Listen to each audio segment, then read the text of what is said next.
আসসালামু আলাইকুম। আবার চলে আসলাম কিভাবে গরু লালন পালন করে সেটা দেখার জন্য।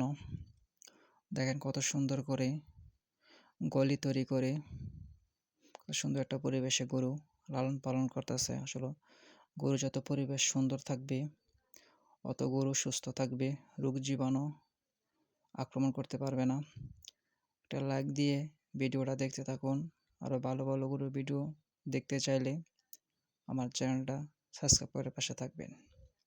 আসলে আপনারা যারা গরু লালন পালন করতে চান, খুব সুন্দর করে গলি তৈরি করে ভালো একটা পরিবেশ জায়গা তৈরি করে আপনারা গরু লালন পালন করতে পারেন। আসলে আমার ভিডিও করার কারণ হলো আমার ভিডিও দেখে যদি কেউ আগ্রহ হয়ে গরু লালন পালন করে, এই জন্য। আসলে গরুর মাঝে বেশি একটা খরচ হয় না। সবার বাড়িতে এই দু একটা গাভী লালন পালন করে। এই গরুর থেকে চেষ্টা করলে সবাই ভালো একটা চারি তৈরি করে সবাই গরু লালন পালন করতে পারে। অল্প সময় গরুর সময় দিলেই হয়, বেশি সময় দিতে হয় না গরুকে। আপনারা চাইলেও গরু লালন পালন করতে পারেন।